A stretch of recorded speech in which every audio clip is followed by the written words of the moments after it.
There are several kinds of traveling cables that are possible on knitting machines, and I'd like to compare and contrast these two today. This phone sleeve has a Wanderlust cable embellishing it.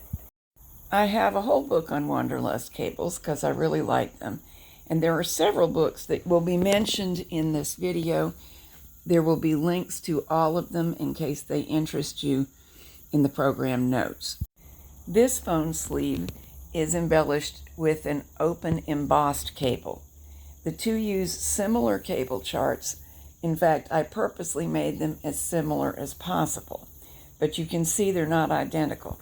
The Snooze sack is made using the same open embossed cable that you saw on the phone sleeve. It's now part of a baby pattern bundle and is also going to be in Country Knitting of Maine News and Views.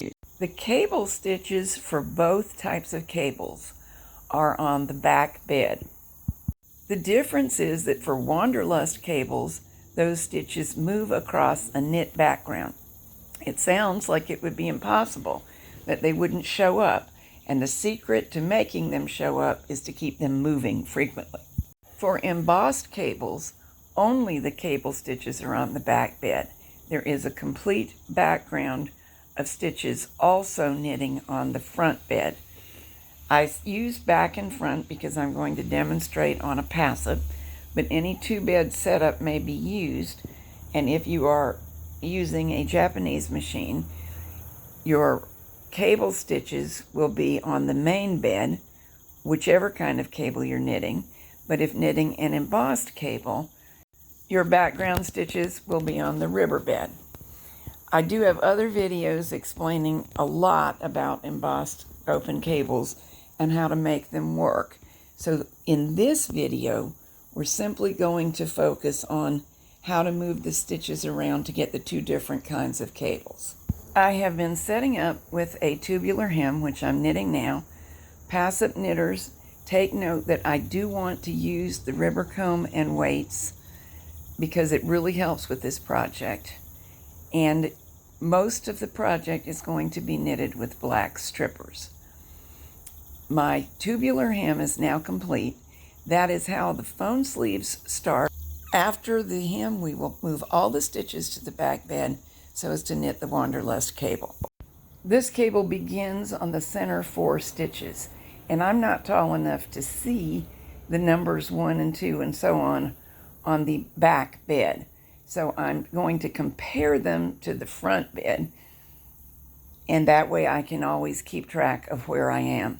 I want the center 4 stitches. So we'll knit 2 rows, and then the first cable takes place.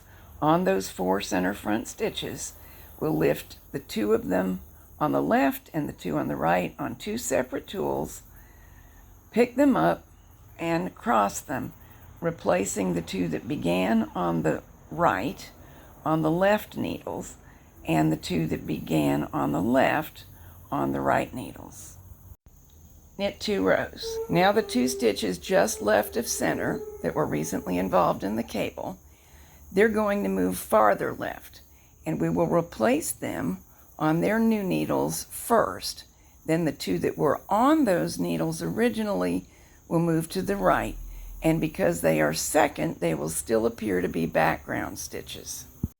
Again, we'll knit 2 rows. For this particular cable, something happens every 2 rows. Now, the needles just right of center that a little while ago were involved in the cable cross, they're going to move farther to the right, creating the openness in the middle of the cable by the time both the left stitches and the right stitches moved out. The ones that began in the center are moving out first. The ones that began on the outside of the cable are moving out second, and they will stay in the background.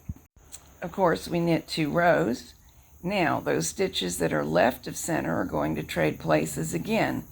The ones that were recently moved to the far left, now they're moving back to the right. They take their new places first, and then the stitches that we want to remain in the background take their positions. I've found that it pays off to check frequently and make sure that I'm keeping track of the stitches properly. The chart is easy to follow, but since I can't see the number strip on the bed where I'm working, I try to be extra careful. That was the right hand stitches moving back towards the center, and we knitted 2 rows, and now it's time to repeat. This particular chart has 10 rows, and after rows 1 and 2, we work a cable cross. So that's what we'll do now. Same as before, right over left. Remember, these are 2 stitches left of center and 2 stitches right of center. Knit 2 rows. Now the 2 stitches left of center move out. Whenever you see me push front bed needles up, it's so that I can look at the tips of them and orient myself, make sure I'm using the correct back bed needles.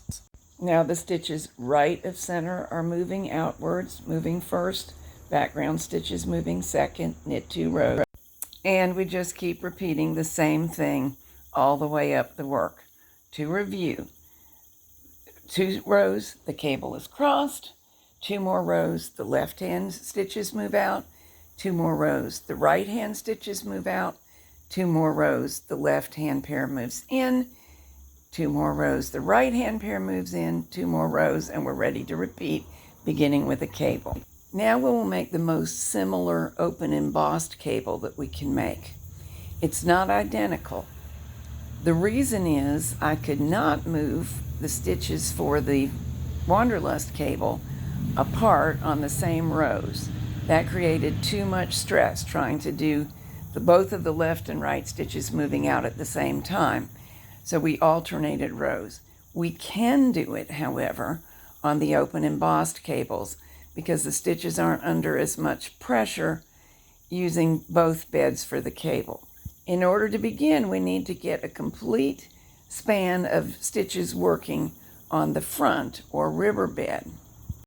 Knit 1 or 2 rows because we need access to the purl bumps, and we'll lift those 4 center purl bumps and fill the needles on the opposing bed with them.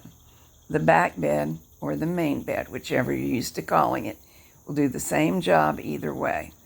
This is how we get stitches into work to become our cable stitches. Now rack so that all the needles can come out and not hit. They have to be able to pass one another. But for passive knitters, still use your black strippers. This is so few stitches at work on the second bed that you'll be better off. You may put 1 edge clip in place if you want, but you won't be able to fit 2, and you will have to move it every couple rows, so it may not be worth it. I'm going to work the rest of it without. Knit 2 rows to get started, and now we'll start moving these stitches according to the cable chart. After knitting row 2, we cable them 2 over 2. I generally replace the right ones first. You may do the left ones first if you wish to, if it's more comfortable for you, but do it that way every single time if you choose to do it. Make sure the stitches are really seated properly on the needles. Knit 2 rows, and now they begin to move apart. But because this is an open embossed cable, we can move the left pair 2 needle spaces to the left, and we can move the right pair 2 needle spaces to the right on the same row. I will tell you the secret here of both good looks and easy movement of the stitches, and that is the perfect stitch size. And this time we knit 4 rows before moving the same stitches back so that the 2 on the left and the 2 on the right now touch one another. Perfect stitch size is small enough that the stitches aren't floppy, the cable stitches that are on the back bed, but it's loose enough that the stitches are not under pressure and damaging to the needles or the yarn, or the carriages and locks, even worse. So we knitted 2 rows, we crossed the cable. And this cable is an 8-row repeat. We knit 2 rows, cross the cable, knit 2 rows, move out, knit 4 rows, so we're up to 6, knit 2 rows, move back together, knit 2 rows, and cross the cable. And just repeat it over and over for the length of the project. Both of these kinds of cables are suitable to any smooth, flat piece of knitting. It could be a sweater front, a pillow, a blanket, a scarf. They cause very little gauge change, so you can just take your pick and add them. Before I say goodbye for today, let's do a quick review of the chart symbols. Stitches marked K represent stitches involved in the cable design. They will all be on the back or main bed for both kinds of cables. Every time those stitches are marked in yellow, it's time to cable them 2/2. Every time there is a little arrow in the box next to a K, that means to move those stitches in the direction of the arrow. The green boxes mark the positions to which the stitches will move, and they appear there on the next row marked with Ks. Every action takes place after knitting the row. So the stitches, for example, on number 4 of the left-hand chart will be in the position shown while knitting number 4, then they will move, and by row 5, they will be in the green position. In the case of Wanderlust cables, those stitches will supplant stitches that were already in those positions. For Wanderlust cables, the stitches that were already in the green positions are always second to be replaced on their new needles to keep them in the background.